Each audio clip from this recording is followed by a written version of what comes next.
الاعراف آیت نمبر 79۔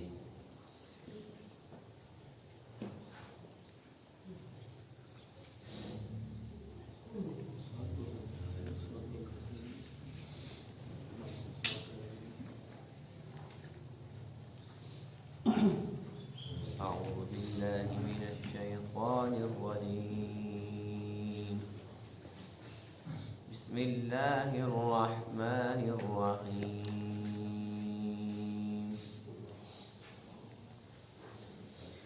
ولوطا إذ قال لقومه أتأتون الفاحشة ما سبقكم بها من أحد من العالمين إنكم لتأتون الرجال شهوة من دون النساء بل أنتم قوم مسرفون وما كان جواب قومه إلا أن قالوا أخرجوهم من قريتكم إنهم أناس يتطهرون فأنجيناه وأهله إلا امرأته كانت من الغابرين وأمطرنا عليهم مطرا فانظر كيف كان عاقبة المجرمين صدق الله العظيم۔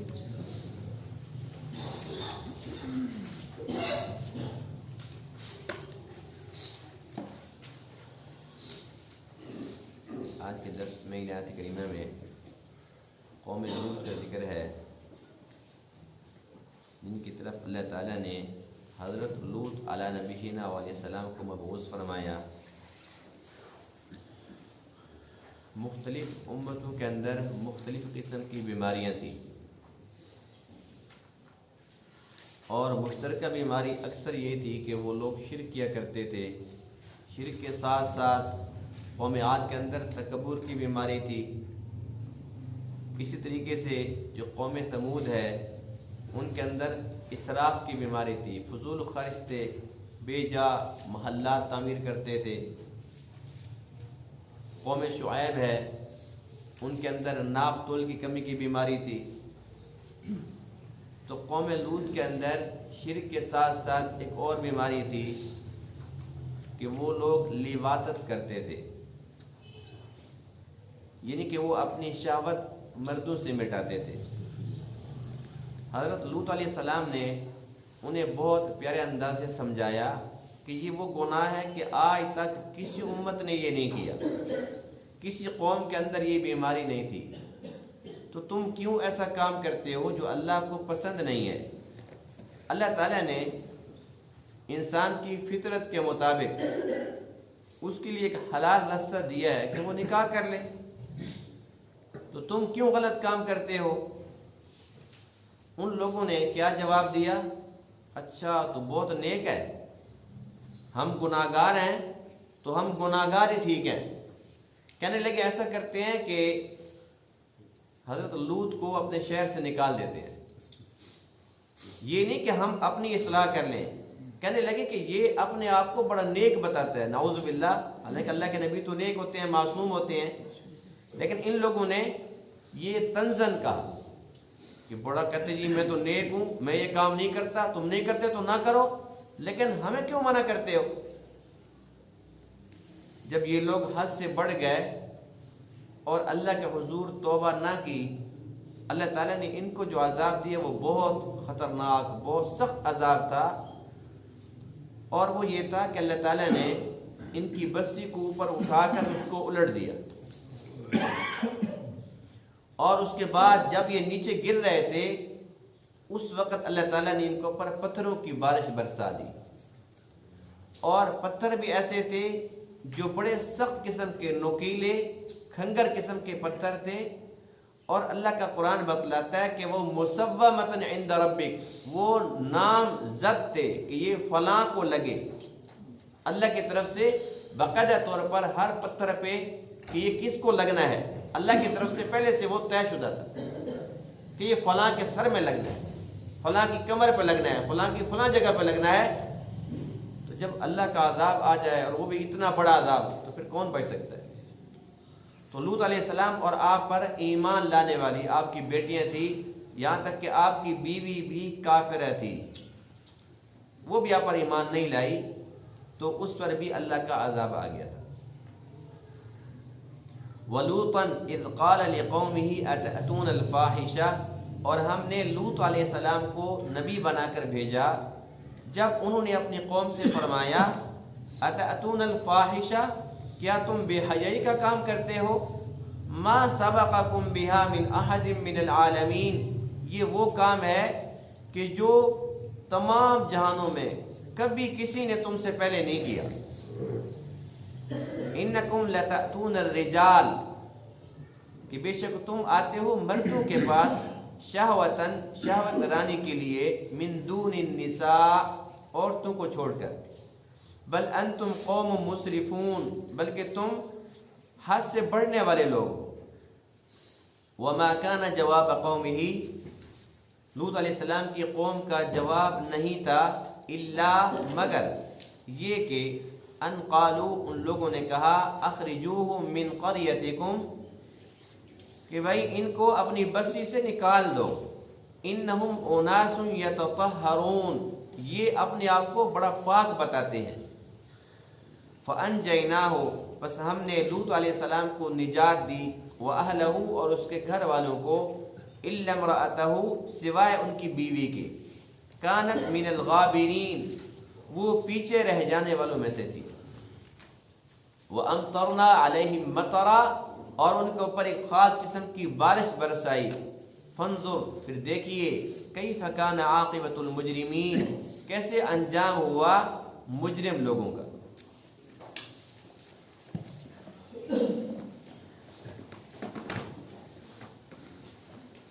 حضرت لوط علیہ السلام یہ حضرت ابراہیم علیہ السلام کے بھتیجے ہیں، اور ان کا جو اصل وطن تھا، جو ان کا شہر تھا، وہ تھا بابل، جو اس وقت بھی بغداد سے تقریباً 70-80 میل کے فاصلے پہ ہے۔ پھر اللہ تعالیٰ نے ابراہیم علیہ السلام کو جب ہجرت کا حکم دیا، تو اللہ تعالیٰ قرآن مقدس میں ارشاد فرماتے ہیں، فآمن لہ لوط، تو آپ کے ساتھ کون تھے؟ آپ کے بھتیجے لوط علیہ السلام۔ ابھی تک اللہ کے نبی تو نہیں بنے تھے، لیکن آپ پر ایمان لے آئے تھے۔ وقال انی مہاجر الی ربی، اور انہوں نے فرمایا کہ میں اپنے رب کی طرف ہجرت کرنے والا ہوں۔ اس وقت آپ کے ساتھ ایک تو لوط علیہ السلام تھے، آپ کے بھتیجے، اور ابراہیم علیہ السلام کی بیوی حضرت سارہ رضی اللہ عنہا، وہ آپ کے ساتھ تھی۔ یہاں سے پھر آپ مصر گئے، پھر وہاں سے اللہ تعالیٰ نے ان کو بطور خادمہ اماں ہاجرہ عطا فرمائی۔ پھر آپ نے بعد میں ان کے ساتھ نکاح فرما لیا، اور وہ کتنی شان والی ماں ہے جو اسماعیل کی ماں بنی، اور جن میں سے اللہ تعالیٰ نے اپنے محبوب علیہ السلام کو مبعوث فرمایا۔ تو بہرحال بات چل رہی ہے لوط علیہ السلام کی۔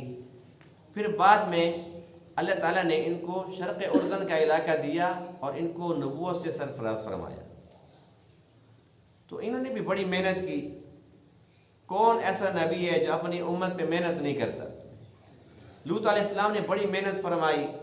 اب ان لوگوں کے اندر اور برائیاں بھی تھی، لیکن جو سر فہرست تھی، جو سب سے بڑی بیماری تھی، وہ یہ تھی لواطت کی بیماری، جو اللہ تعالیٰ کو بہت ہی زیادہ ناپسند ہے۔ اور اس کی ابتدا کہاں سے ہوئی؟ اس کی ابتدا شیطان نے کی۔ جس علاقے کے اندر یہ لوگ رہتے تھے، یہ قوم جہاں پر آباد تھی، تو ان کے باغات تھے، بہت بڑے بڑے باغات تھے، اچھے قسم کے باغات تھے۔ تو وہاں یہ ہوتا تھا کہ کچھ لوگ دیکھتے تھے کہ بھئی کوئی چور آیا اور چوری کر کے چلا گیا، تو وہ چور کون ہوتا تھا؟ وہ شیطان ہوتا تھا۔ شیطان آتا تھا اور چوری کر کے چلا جاتا تھا۔ لوگوں نے کہا کہ بھئی پہرا دیتے ہیں، دیکھتے ہیں کہ یہ ہے کون چور۔ اب وہ شیطان ظاہر ہو گیا، خوبصورت لڑکے کی شکل میں تھا۔ جب شیطان کو ان لوگوں نے پکڑ لیا موقع پر تو اس نے یہ کہا کہ تم میرے ساتھ ایسے ایسے اگر کر لو تو میں دوبارہ نہیں آؤں گا۔ بس پہلے شیطان نے یہ کام کرایا، اس کے بعد تو پھر کیا تھا کہ ان لوگوں نے کہا کہ بس اللہ کرے آئے ہر روز۔ پھر اس کام کے اندر وہ ایسے لگے کہ وہ نکاح نہیں کرتے تھے، عورتوں کو دیکھتے تک نہیں تھے، یہاں تک کہ جب ان کے اوپر اللہ کا عذاب آنے لگا تو اللہ تعالیٰ نے اس وقت بھی ان پر جو فرشتے بھیجے تھے وہ بھی خوبصورت لڑکوں کی شکل میں تھے، تاکہ یہ اور زیادہ عبرت کا نشان بنے۔ اور وہ مہمان بن کر آئے تھے، حالانکہ وہ فرشتے تھے۔ لوط علیہ السلام کے گھر میں آئے تو آپ نے یہ سمجھا کہ یہ کوئی خوبصورت قسم کے لڑکے اور مہمان ہیں، تو آپ نے فرمایا کہ میں ان کو چھپا دوں، میری قوم نے دیکھ لیا تو وہ کیا کرے گی، وہ تو بہت برے ہیں، ایسے لوگوں کو تو ویسے وہ تلاش کر رہے ہیں۔ لوگوں کو پتہ چل گیا، اور بالخصوص کہاں سے پتہ چلا کہ آپ کی جو بیوی تھی وہ کافرہ تھی، جاسوس تھی۔ اس نے بتایا کہ بھائی مہمان آئے ہیں، بڑے خوبصورت ہیں، تو لوگ وہاں پر دوڑے دوڑے چلے آئے، یہاں تک کہ لوط علیہ السلام بڑے پریشان تھے اور ان سے فرما رہے تھے کہ بھی اللہ کا خوف کرو، اگر تم نے نکاح کرنا ہے تو میری بیٹیاں نکاح کے لیے حاضر ہیں، ہؤلاء بناتی ان کنتم فاعلین، لیکن ان کے ساتھ دیکھو تو مہمان ہیں اور کتنا بڑا گناہ ہے جو تم کرنا چاہتے ہو۔ ان لوگوں نے یہ کہا اے لوط تو جانتا ہے کہ جس کام کی طرف تو ہمیں دعوت دیتا ہے اس کے اندر ہماری دلچسپی نہیں ہے، ہمیں اس کی ضرورت نہیں ہے۔ اور وہ حملہ کرنے لگے، یہاں تک کہ وہ دیوار فلان کے اندر جانا چاہتے تھے۔ جب آپ بہت زیادہ پریشان ہو گئے تو پھر وہ فرشتے بولنے لگے کہ اے لوط، اے اللہ کے نبی، ہم تو فرشتے ہیں، آپ گھبرائیں نہیں، آپ یہ نہ سمجھے کہ آپ کے اوپر کوئی اللہ کی طرف سے آفت آ جائے گی، اللہ ناراض ہو جائے گا، یہ تو بطور آزمائش اللہ نے ہمیں یہ شکل عطا فرمائی ہے اور ہم خوبصورت لڑکوں کی شکل میں آئے ہیں۔ اس کے بعد ایک فرشتے نے پر مارا تو وہ جو اس وقت دیوار فلان کہتے وہ سب کے سب اندھے ہو گئے۔ پھر اس کے بعد ان کے اوپر جو عذاب آیا وہ کیسا عذاب تھا؟ اللہ فرماتے ہیں کہ فجعلنا عالیہا سافلہا، اللہ نے جبرائیل علیہ السلام کو حکم دیا کہ اس بستی کو اوپر اٹھاؤ۔ فرشتے کی طاقت دیکھو، اور پھر جو رب اس کو طاقت دینے والا ہے، جو اس کا خالق ہے، اس کی طاقت کا کیا ہے۔ حضرت جبرائیل امین علیہ السلام نے اس جگہ کو اٹھایا، کتنا اٹھایا، کتنا اوپر لے گیا، اتنا اوپر لے کر گیا کہ وہ فرشتے کہتے ہیں کہ اس زمین پر، اس علاقے میں جہاں پر یہ لوگ آباد تھے وہاں پر جانور بھی تو تھے۔ فرشتے کہتے ہیں کہ یہ جو کتے بھونک رہے تھے اس کی آواز ہم نے سنی، اتنا اوپر تک۔ فجعلنا عالیہا سافلہا، وہاں سے اللہ نے حکم دیا کہ ان کو نیچے پٹخے پھینک۔ وَأَمْطَرْنَا عَلَيْهَا حِجَارَةً مِّن سِجِّيلٍ، پھر اس کے بعد اللہ تعالیٰ نے ان کے اوپر پتھروں کی بارش برسائی، اور وہ ایسی تھی کہ مُصَبَّمَةً عِندَ رَبِّكَ، وہ نامزد تھے، یعنی کہ ایسا نہیں تھا کہ بھئی بارش آ رہی ہے تو کوئی ادھر سے چھپ جائے گا تو بچ جائے گا، یہ پتھر ایسے ضائع ہو جائے گا، نہیں، اللہ کی طرف سے وہ مصبمۃ، نشان زدہ تھے پتھر۔ اور جب ان کے اوپر اللہ کا عذاب آنے لگا تو اللہ تعالیٰ نے لوط علیہ السلام کو حکم دیا فَأَسْرِ بِأَهْلِكَ بِقِطْعٍ مِّنَ اللَّيْلِ، کہ آپ نے رات کی تاریکی میں، رات کے وقت اپنے گھر والوں کو یہاں سے لے کر چلے جانا ہے۔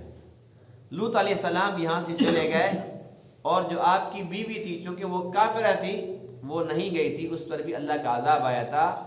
اور یہ وہ اللہ کے نبی ہیں جن کی امت میں صرف ان کی 2 بیٹی ہیں۔ قیامت کے دن اللہ کے سامنے جب حاضر ہوں گے امت لے کر تو امت میں صرف 2 بیٹیاں ہوں گی، ایک بندہ بھی آپ پر ایمان نہیں لایا، تو صرف اور صرف وہ 2 بیٹیاں، اور آپ اللہ کی رحمت سے بچ گئے، اور باقی سب کے اوپر اللہ تعالیٰ کا عذاب آ گیا۔ تو یہ کتنا بڑا گناہ ہے جس کو اللہ تعالیٰ نے اتنا بڑا سمجھا ہے کہ اس کے اوپر اتنا بڑا عذاب بھیجا ہے، اور ایک بھی نہیں 2 عذاب، اور دونوں بہت بڑے بڑے ہیں۔ اور جہاں پر یہ عذاب آیا تھا آج بھی اس جگہ پر وہ بحر مردار ہے، جس کو بحر میت بھی کہا جاتا ہے، بحر مردار بھی کہا جاتا ہے، کہ کوئی چیز اس کے اندر زندہ نہیں رہ سکتی۔ یعنی کہ اللہ کے عذاب کے اثرات آج بھی وہاں پر دیکھے جا سکتے ہیں۔ بہرحال یہ جو گناہ ہے یہ کتنا بڑا ہے، اس کی سزا کیا ہے، اس کے بارے میں حضور علیہ الصلوۃ والسلام کے مبارک دور کے اندر ایسا گناہ کسی نے نہیں کیا کہ جس پر کوئی حد جاری ہوتی تو امت کو مسئلہ سمجھ آتا۔ آپ علیہ السلام کی وصال کے بعد جب خلفائے راشدین کا دور آتا ہے تب یہ گناہ شروع ہو گیا، اور یہ قوم لوط کے بعد پھر تو یہ گناہ پھیل گیا کہ وہ لوگ ختم ہو گئے جو اس کے موجد تھے، جنہوں نے اس کی ابتدا کی تھی، وہ ختم ہو گئے، تباہ و برباد ہو گئے، لیکن شیطان نے جو زہر گھولا تھا وہ ختم نہیں ہوا، اور یہ گناہ ابھی تک موجود ہے، اور یہ اتنا بڑھ چکا ہے کہ لوگ اس کو گناہ بھی خیال نہیں کرتے۔ اور اس وقت برطانیہ کے اندر تو قانون پاس ہو چکا ہے، ہونا نہیں ہے، ہو چکا ہے کہ ہم جنس پرستی جائز ہے۔ اپنی خوشی کے ساتھ، اپنی رضامندی سے کوئی اگر دو بندے ایسے مل کر کرنا چاہتے ہیں، بس وہ بالجبر نہ ہو، تو انہوں نے اس کو قانونی طور پر جائز قرار دے دی۔ اس سے بڑھ کر اللہ کی پھٹکار کیا ہو سکتی ہے کہ اللہ تعالیٰ نے انسان کو ایک فطری طریقہ دیا ہے اور وہ اس کو چھوڑ کر غلط طریقے پر چلتا ہے، تو پھر اللہ تعالیٰ کا عذاب تو آنا ہی ہے۔ اس وقت امت جن مصائب کے اندر گزر رہی ہے، بہت سارے گناہ ہیں، جن میں ایک گناہ یہ بھی ہے جو اس امت کے اندر بہت زیادہ عام ہو چکا ہے۔ وہ تو کافر ہیں، غیر مسلم ہیں، اگر ان لوگوں نے یہ قانون پاس کر دیا تو کوئی بہت بڑی بات بھی نہیں ہے کہ وہ کافر جو ہیں، جب وہ اللہ کو مانتے ہی نہیں ہیں۔ لیکن جو اللہ کے رسول کو مانتے ہیں، جو کلمہ مبارک پڑھتے ہیں اور پھر وہ اس گناہ کے اندر لگے ہوئے ہیں، تو کیا خیال ہے اللہ تعالیٰ کی پھٹکار ان کے اوپر نہیں پڑے گی؟ مسلمان آج اس گناہ کے اندر کتنے لگے ہوئے ہیں، کھلے عام لوگ کرتے ہیں اور اس کو کچھ بھی نہیں سمجھتے۔ اور قوم لوط بھی یہی کچھ کرتی تھی، اور کرنے کے بعد ان کے اندر کوئی ڈر خوف نہیں تھا، اور وہ اپنا حق سمجھتے تھے کہ ہم ٹھیک ہی تو کر رہے ہیں، ہم نے کون سے کو غلط کام کر لیے۔ بہرحال یہ ایک بہت بڑا گناہ ہے۔ اب اس کے بارے میں چونکہ کوئی حد اللہ نے مقرر نہیں فرمائی، اللہ کے نبی کے دور کے اندر کوئی ایسا واقعہ پیش ہی نہیں آیا، تو پھر خلفائے راشدین کے دور کے اندر جب ایسے واقعات پیش آئے تو انہوں نے کیا سزا دی؟ اس سے جو فقہا کرام ہیں انہوں نے اپنے طور پر یہ ارشاد فرمایا کہ اس کے لیے حد تو مقرر نہیں ہے لیکن تعزیر ہے۔ اور تعزیر کس کو کہتے ہیں؟ یعنی کہ جس طریقے سے شراب کی ایک سزا اللہ کے حبیب نے مقرر فرما دی ہے، اسی طریقے سے زنا کی ہے، کسی پر تہمت لگانے کی سزا ہے، چور کی سزا ہے، ڈاکو کی سزا ہے، جو کوئی قتل کرتا ہے ناحق اس کی سزا ہے۔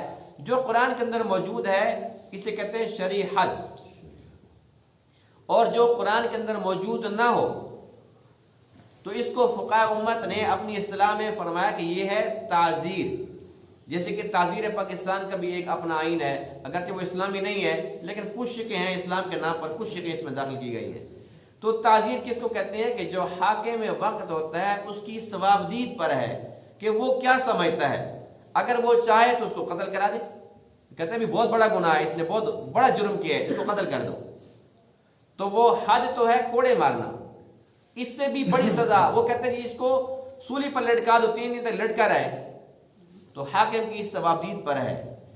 جو اسلامی حکومت ہوگی، حاکم کو فقہائے امت نے اختیار دیا ہے کہ وہ اس کو عبرتناک سزا، بڑی سے بڑی سزا بھی دے سکتا ہے۔ اور وہ سزا اب صحابہ کرام کے دور میں جب واقعات ایسے پیش آئے تو انہوں نے کیا سزا دی؟ حضرت ابو بکر صدیق رضی اللہ تعالیٰ عنہ کے دور میں جب ایسا واقعہ پیش آیا تو آپ نے اس بندے کو کھڑا کر کے اس کے اوپر دیوار گرائی، اس کے اوپر دیوار گرا کے اس کو قتل کر دو۔ اور حضرت علی رضی اللہ عنہ کے دور میں جب ایسا واقعہ پیش آیا تو آپ نے ان دونوں کو جنہوں نے یہ گناہ کیا تھا، کرنے والا کرانے والا، دونوں کو بلایا اور ان کو آگ لگا کے جلا دیا۔ یعنی کہ دونوں صحابی یہی موقف رکھتے ہیں کہ یہ واجب القتل ہے، دیوار گرا کے قتل کرو یا آگ لگا کے قتل کرو، دونوں نے قتل ہی کی ہے۔ لیکن تمام فقہا اور حضرت علی رضی اللہ عنہ نے جب یہ سزا دی تو بہت سارے صحابہ کرام بھی اس بات پر اعتراض کرنے لگے کہ تم قتل کرو لیکن آگ کا عذاب نہ دو، اس لیے کہ آگ کا عذاب اللہ کو اختیار ہے کہ وہ لوگوں کو جہنم میں ڈال کر آگ کا عذاب دے گا۔ قتل کر دو لیکن آگ کا عذاب نہ دو، یہ اللہ کا حق ہے۔ اس کے بعد باقی جو ائمہ کرام ہیں، جو چاروں ائمہ ہیں، ان سب کا بھی یہی موقف ہے کہ اس بندے کو قتل کر دیا جائے۔ اب قتل کیسے کرنا ہے، اس کے بارے میں امام اعظم ابو حنیفہ رحمہ اللہ، جن کے ہم نام لیوا ہیں، اب ان کی طرف سے کیا سزا ہے یہ سنیں، اس کے بعد پھر ہم اپنے گریبانوں میں جھانکیں کہ کتنا بڑا گناہ ہے، اس کی سزا ہمارے امام صاحب کیا تجویز فرما رہے ہیں، اور اس کے بعد ہم یہ دیکھیں کہ اس وقت معاشرے میں ہو کیا رہا ہے۔ امام صاحب فرماتے ہیں کہ ایسے بندے کو اونچی جگہ پر لے جاؤ، یعنی کہ پہاڑ کے اوپر کھڑا کر دو، یہ کوئی اونچی بلڈنگ اس وقت تو نہیں تھی، اونچی جگہ پر لے جاؤ اور وہاں سے اس کو نیچے پھینکو، اور اس کے بعد پھر اس کو پتھر مارو، سنسار بھی کرو۔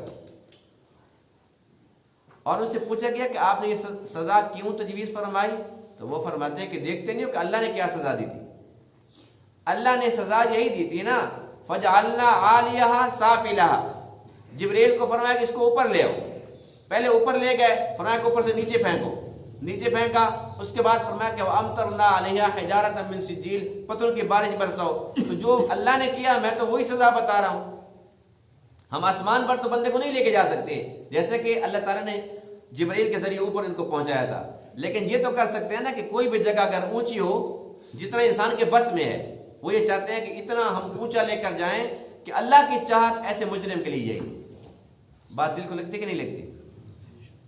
تو یہ فقہ حنفی کے اندر یہ سزا ہے، یعنی کہ حاکم وقت کے لیے اسے اختیار ہے کہ وہ جو سزا بہتر سمجھے، یعنی کہ وہ یہ سمجھتا ہے کہ اس نے بہت بڑا گناہ کیا ہے۔ بعض فقہاء نے یہ بھی فرمایا کہ جس طریقے سے ایک شادی شدہ مرد اگر گناہ کا کام عورت سے کرتا ہے تو اس کو سنسار کیا جاتا ہے، تو اس کو بھی سنسار کر دو۔ بعض ائمہ نے کہا کہ نہیں، وہ تو پھر بھی اللہ تعالیٰ نے عورت کو مرد کے لیے بنایا ہے، اس کے لیے ایک نکاح کا راستہ تھا، جب اس نے ایک غیر محل میں یہ کام کیا ہے تو اب اس کو یہ نہیں کہ شادی شدہ ہے یا غیر شادی شدہ، بس اس کو سنسار کر کے قتل کرو۔ یعنی کہ چاروں ائمہ اسی پر متفق ہیں کہ ایسا بندہ واجب القتل ہے۔ کتنا بڑا گناہ ہے۔ اور پھر ان لوگوں کی ڈھٹائی دیکھو، اللہ کے نبی لوط علیہ السلام ان سے فرما رہے ہیں کہ تم اس سے باز آ جاؤ، یہ بہت بڑا گناہ ہے، اللہ تعالیٰ کو ناپسند ہے۔ یہ کہنے لگے اخرجوہم من قریتکم، ان کو اپنی بستی سے نکالو، انہم اناس یتطہرون، یہ بڑے پاک بنے پھرتے ہیں۔ یہ نہیں کہا کہ یہ پاک ہیں یا یہ نیک ہیں، وہ تو نبی مانتے نہیں تھے، وہ کہنے لگے یتطہرون، یعنی کہ اپنے آپ کو نیک بتلاتے ہیں نہیں ہے۔ اور اس کا عجیب حل نکالا کہ ہم نے تو یہ کام کرنا ہے، ان کو یہاں سے نکالو۔ آج کل بھی ایسا ہوتا ہے نا، جہاں پر کوئی گناہ کی محفل ہوتی ہے، وہ کوئی بندہ بیچارہ وہاں چلا جائے اور جا کر کہتا ہے کہ بھائی تم جو ناچ گانے میں لگے ہو، نماز کا ٹائم ہے، نماز سے پڑھ لو، تو کیا جواب ملتا ہے؟ اور نکالو اس کو یہاں سے، جا پڑھ لے نماز، یہی جواب ہے نا، نکالو اس کو یہاں سے، تو بڑا آگے پکا نماز کی، بڑا تو نیک بنا پھرتا ہے، جا اپنا کام کر۔ تو یہ کافروں کا، برے لوگوں کا یہی وتیرہ رہا ہے کہ وہ اپنی غلطی کو غلطی تسلیم نہیں کرتے، الٹا لڑنے مرنے کے لیے تیار ہو جاتے، ان کو نکالو۔ گناہ کوئی بھی ہو، گناہ گناہ ہوتا ہے، اور آج کل امت بڑے بڑے گناہ تو ویسے ہی کر رہی ہے، اور ان کا تقوی یہاں پر ٹکتا ہے۔ کسی گناہ کے بارے میں پوچھتے ہیں کہ یہ صغیر ہے کہ کبیر ہے، بزرگان دین فرماتے ہیں کہ جو گناہ ہوتا ہے نا، اس کے بارے میں یہ نہ پوچھو کہ وہ صغیر ہے یا کبیرہ ہے۔ اگر ایک گناہ صغیرہ ہے، اس کو ہم اس لیے کرتے ہیں کہ صغیرہ ہے، صغیرہ سمجھ کر صغیرہ کو کرنا اس کو کبیرہ بنا دیتا ہے۔ دوسرا یہ فرماتے ہیں کہ جب ایک انسان صغیرہ گناہ مسلسل کرتا رہتا ہے تو کرتے کرتے وہ صغیرہ کبیرہ بن جاتا ہے۔ اور ایک اللہ والے نے تو بڑا ہی پیارا جواب دیا، وہ فرماتے ہیں کہ پہلے یہ بتاؤ کہ کسی کو اگر بچھو کاٹ جائے تو کوئی پوچھتا ہے کہ چھوٹا تھا کہ بڑا تھا؟ کوئی پوچھتا ہے؟ کسی کو اگر سانپ کاٹ جائے تو پوچھتا ہے کہ چھوٹا تھا کہ بڑا تھا؟ تو فرمایا کہ جب گناہ کی باری آتی پھر کیوں پوچھتے ہو کہ چھوٹا گناہ ہے کہ بڑا گناہ ہے؟ جیسے سانپ اور بچھو یہ موذی ہیں، نقصان دہ ہیں، چھوٹے ہوں یا بڑے ہوں۔ اسی طریقے سے جو گناہ ہے وہ چھوٹا ہے یا بڑا ہے، گناہ تو گناہ ہوتا ہے، مومن کو چاہیے کہ وہ گناہوں سے بچے. اللہ تعالیٰ کو یہ پسند نہیں ہے, اللہ تعالیٰ سے دور کرنے والی چیزیں. اور نیکی وہ چھوٹی بھی ہو تو وہ چھوٹی نہیں. جب اللہ تعالیٰ توفیق دے دے, دل میں خیال آ جائے, نیکی کو فوراً کر لینا چاہیے. بہرحال یہ قوم لوط تھی جنہوں نے اپنے نبی کو ناراض کیا, اللہ کو ناراض کیا, تو پھر انجام کیا ہوا کہ یہ سارے کے سارے تباہ و برباد ہو گئے. اور اللہ فرماتے ہیں فانظر کیف کان عاقبۃ المجرمین, دیکھو مجرم لوگوں کا انجام کیسا ہوتا ہے. جس نے بھی اللہ کے رسول کے نافرمانی کی, دنیا کے اندر تو ذلت ہوتی ہی ہے, اور اصل ذلت جو آخرت کی ذلت ہے وہ ذلت بھی ضرور اس کا مقدر بنے گی. اس لیے ہر ایک انسان کو ہر وقت اللہ تعالیٰ سے ڈرتے رہنا چاہیے. اللہ تعالیٰ دنیا کے اندر بھی رسوائی سے بچائے اور حشر کی رسوائی سے بھی بچائے. اللہ تعالیٰ ان بات کو سمجھنے عمل کرنے کی توفیق عطا فرمائے. وآخر دعوانا الحمدللہ رب العالمین.